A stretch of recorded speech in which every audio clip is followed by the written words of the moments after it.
Bismillahirrahmanirrahim. Assalamualaikum warahmatullahi wabarakatuh.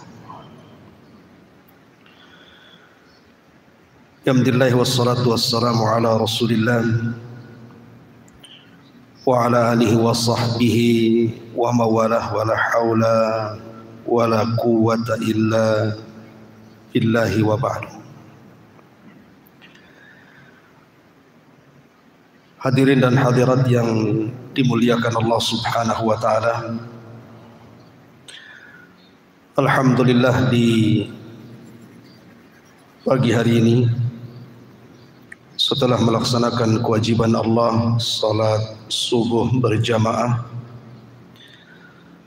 kita duduk sesaat menunggu syuruk untuk bertalabul ilmi. Karena ini masuk pada permulaan bulan Sya'ban, maka tema di pagi hari ini kita akan fokus tentang seputar bulan Sya'ban. Banyak sejarah yang dicatat para ulama yang terjadi di bulan Sya'ban. Kemudian amal apa saja yang harus kita lakukan selama bulan Sya'ban ini. Inilah yang kita akan bahas 1 jam ke depan. Ma'asyiral muslimin yang dimuliakan Allah Subhanahu wa taala, di antara peristiwa-peristiwa yang terjadi di bulan Sya'ban, pertama, Allah Subhanahu wa taala menghadiahkan kepada Rasul kita dengan turunnya surah Al-Ahzab, di mana Allah Subhanahu wa taala berfirman, "Innallaha wa malaikatahu yusalluna 'alan nabi ya ayyuhalladzina amanu sallu 'alaihi wa sallimu taslima." Turun ayat ini di bulan Sya'ban. Sesungguhnya Allah dan para malaikatnya, mereka bersalawat kepada Nabi. Wahai orang-orang yang beriman, bersalawatlah kalian kepada Nabi kalian dengan sebenar-benar salawat dan penyerahan. Artinya bulan Sya'ban ini turun perintah untuk bersalawat kepada Nabi. Dan salawat kepada Nabi SAW ini bukan perkara biasa. Karena salawat itu tanda cinta kita kepada Nabi. Barang siapa yang cinta kepada sesuatu, tentu akan banyak menyebutkan sesuatu itu. Kalau kita cinta kepada Nabi SAW, maka sudah selayaknya kita memperbanyak salawat. Karena salawat itu adalah penyebab kita mendapatkan syafaat dari Nabi SAW. Terutama di hari Jumat, kita disuruh untuk memperbanyak salawat. Kemudian yang kedua, pengalihan kiblat. Di permulaan hijrah Nabi SAW dari Mekah ke Madinah, 6 bulan pertama Nabi SAW salat menghadap Baitul Maqdis. Baru setelah 6 bulan turun ayat, "Qad nara taqalluba wajhika fis sama, falanwalliyannaka qiblatan tardaha fawalli wajhaka syatral masjidil haram." Ketika Nabi SAW sudah tidak senang berarah kiblat ke Baitul Maqdis, karena memang itu kiblatnya orang-orang Yahudi, dan di Madinah banyak orang-orang Yahudi. Rasul ingin menyelisih orang-orang Yahudi yang ada di kota Madinah. Makanya Nabi SAW terus memandang ke langit agar Allah Subhanahu wa ta'ala palingkan kiblat dari Baitul Maqdis ke Baitullah Al-Haram, dan Allah ijabahi keinginan Nabi. Allah katakan, qad nara taqalluba wajhika fis sama, kami melihat bagaimana mukamu menghadap ke langit, agar engkau memilih kiblat ke Baitullah Al-Haram. Maka Allah katakan, fawalli wajhaka syatral masjidil haram, kalau begitu palingkan wajahmu menghadap Masjidil Haram. Ketika turun ayat ini, yang tahu hanyalah penduduk Madinah, sementara penduduk Kuba tidak tahu ayat ini turun.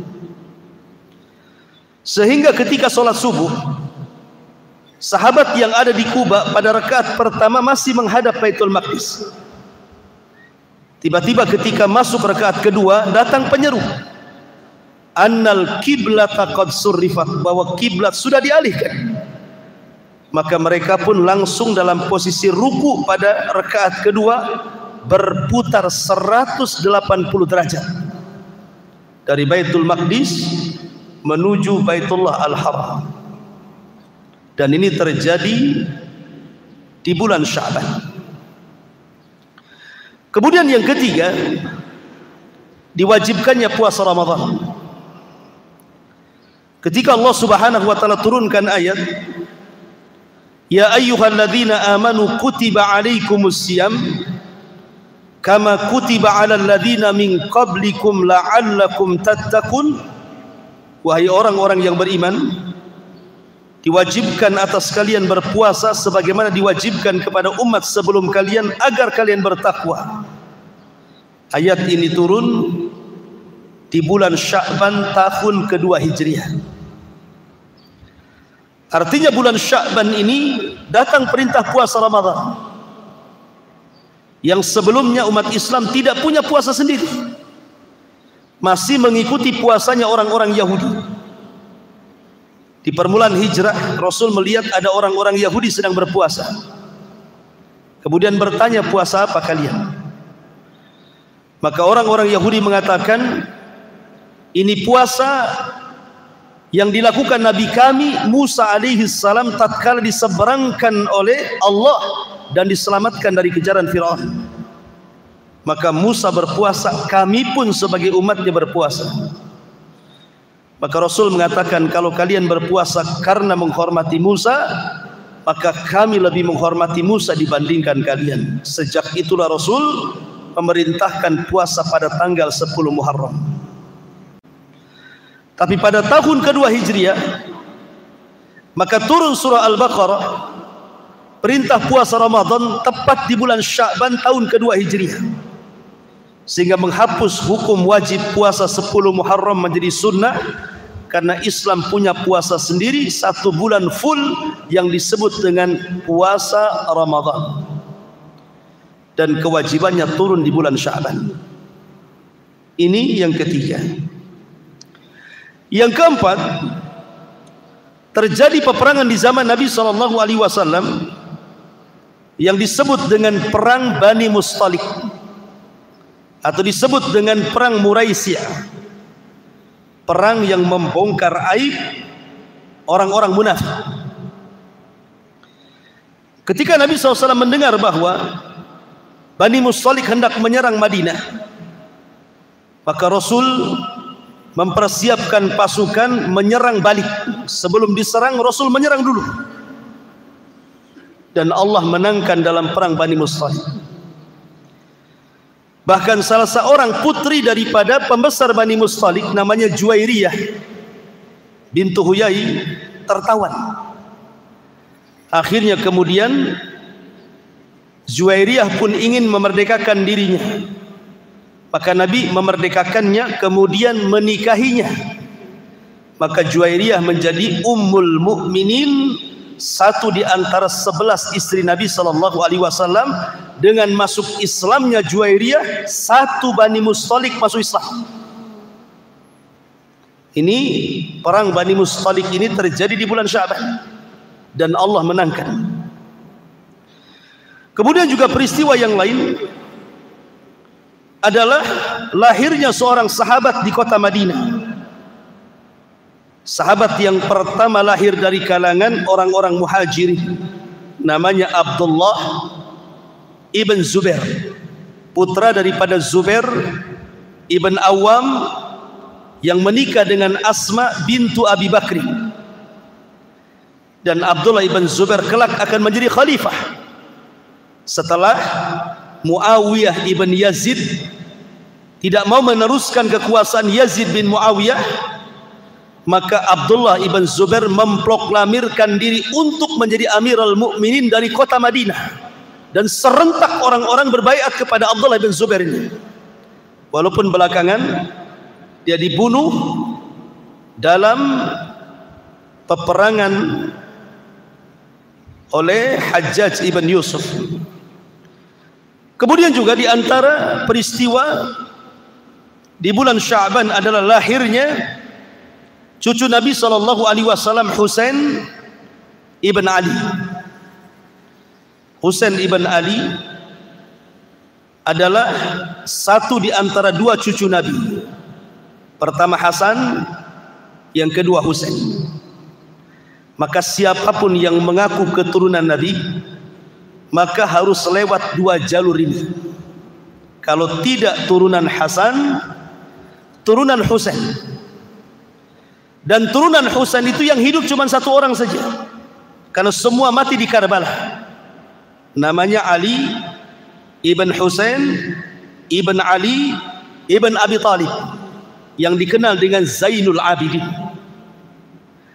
Adapun dari Hasan ada dua, Hasan ibn Hasan dan Zaid ibn Hasan. Artinya satu dunia ini kalau mengaku keturunan Nabi SAW harus dari tiga jalur ini. Satu putra Hasan, dua putra Hasan, dan satu putra Husain. Adapun Husain,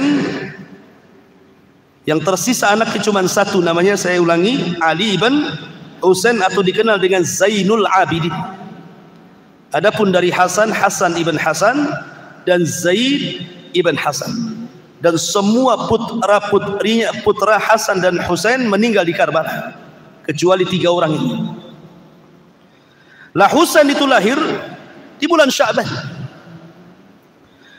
Kemudian juga kalau kita melihat para ulama yang terkenal seperti Abul Haris Lais ibn Sa'ad ibn Abdurrahman, Lais ibn Sa'ad, ulama Mesir kala itu, juga lahir di bulan Sya'ban.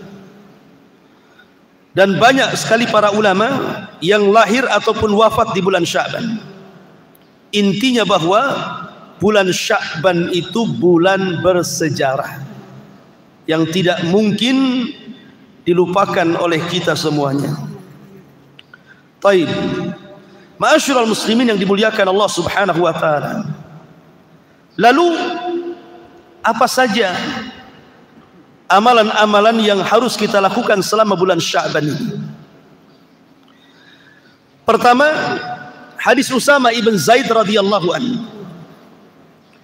Ketika dia bertanya kepada Nabi SAW, "Ya Rasulullah, lam araka tasumu syahran minasy-syuhur ma tasumu min Sya'ban."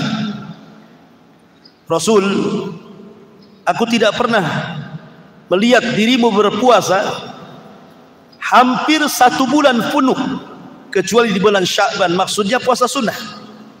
Kalau puasa wajib sudah jelas Ramadan. Maka Nabi SAW memberikan alasan kenapa Rasul memperbanyak puasa di bulan Sya'ban. Kata Nabi SAW, "Dzaka syahru yaghfulu anhu an-nas bainar Rajab war Ramadan." Karena bulan Sya'ban adalah bulan dilalaikan manusia di antara Rajab dan Ramadan. Maksudnya begini, bulan Rajab, bulan kemarin, itu disebut Ashhurul Hurum, satu di antara 4 bulan yang mulia yang disebut dalam surah At-Taubah 36. Dimulai daripada Dzulqa'dah, Dzulhijjah, Muharram, Rajab. Itu disebut 4 bulan mulia, atau bahasa Quran Ashhurul Hurum. Kemudian Ramadan adalah sayyidus syuhur, pemimpinnya bulan-bulan. Sementara bulan Sya'ban ini terjepit antara bulan mulia Rajab dengan pemimpin bulan Ramadan, sehingga manusia lalai bahwa di bulan Sya'ban ini banyak amalan yang bisa kita kerjakan. Kata Al-Hafidz Ibnu Rajab rahimahullahu ta'ala menyebutkan, sebuah amalan yang mendekati yang wajib, maka itu utama. Contoh, salat rawatib, ada qabliyah, ada ba'diyah. Dari sekian salat sunnah yang bisa menempel kekurangan-kekurangan salat wajib adalah qabliyah atau ba'diyah, atau disebut dengan sunnah ar-rawatib. Dan itu salat sunnah terbaik dari seluruh salat sunnah yang ada. Kenapa? Karena berdekatan dengan salat wajib. Begitu juga puasa. Ketika puasa Sya'ban itu berdekatan dengan Ramadan, maka sama halnya puasa Sya'ban itu dengan qabliyah sebelum melaksanakan wajib. Begitu juga puasa 6 hari di bulan Syawal, itu sama posisinya dengan ba'diyah dalam salat rawatib. Maka setiap ibadah yang mendekati ibadah wajib, maka ibadah itu utama. Satu. Yang kedua, ibadah di tempat manusia dilalaikan, maka pahalanya jauh lebih besar dibandingkan ibadah di mana manusia memperhatikan. Contoh, salat duha. Kita tahu waktu duha dari terbit matahari sampai duhur itu disebut duha. Waktu ini adalah waktu di mana manusia sedang sibuk dunia. Yang ke sawah, yang ke ladang, yang ke kantor, yang ke pasar, yang bekerja. Tiba-tiba di saat manusia sedang sibuk mengejar dunia, Anda keluar, kemudian melaksanakan duha, berarti Anda orang pilihan. Makanya duha adalah ibadah yang sangat istimewa, karena dilakukan di tengah-tengah orang lalai mengejar dunia, Anda mengejar akhirat. Maka disebut salatul awabin. Salat duha itu disebut salatnya orang-orang yang bertobat. Maka ketika orang beribadah di bulan Sya'ban, karena orang lalai disibukkan dengan mencari dunia untuk persiapan Ramadan, apalagi terjepit antara bulan mulia Rajab dan Ramadan, maka orang yang beramal di bulan Sya'ban itu lebih utama, pahalanya besar, karena di tengah-tengah manusia sedang sibuk mengejar dunia persiapan Ramadan, Anda mengejar akhirat.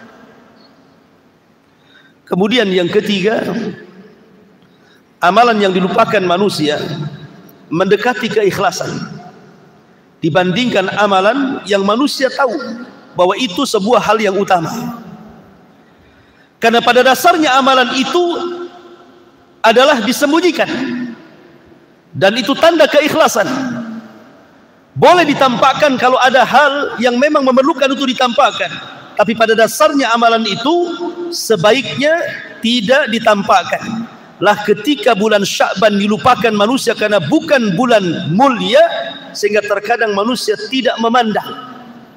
Maka orang yang beribadah di situ lebih dekat kepada ikhlas dibandingkan tidaknya. Maka dari 3 perkara ini, amalan di bulan Rajab luar biasa. Lah salah satunya adalah puasa. Memperbanyak puasa. Puasa Senin Kemis, puasa Ayyamul Bid, puasa Daud, atau puasa qadha kalau kita punya hutang gitu ya. Atau puasa nazar kalau kita punya nazar, atau puasa kafarah kalau kita punya kafarah, atau puasa diat kalau kita punya diat, dan begitu seterusnya. Kemudian kata Nabi SAW melanjutkan hadisnya, Nabi mengatakan, wa huwa syahru turfa'u fihi al-a'mal. Dan bulan Sya'ban itu adalah bulan di mana seluruh amalan kita, baik ucapan kita, baik perbuatan kita, baik yang tampak ataupun yang tersembunyi, semua akan diangkat ke langit. Tidak harus menunggu waktu asar dan subuh, tidak harus menunggu hari Senin dan Kamis,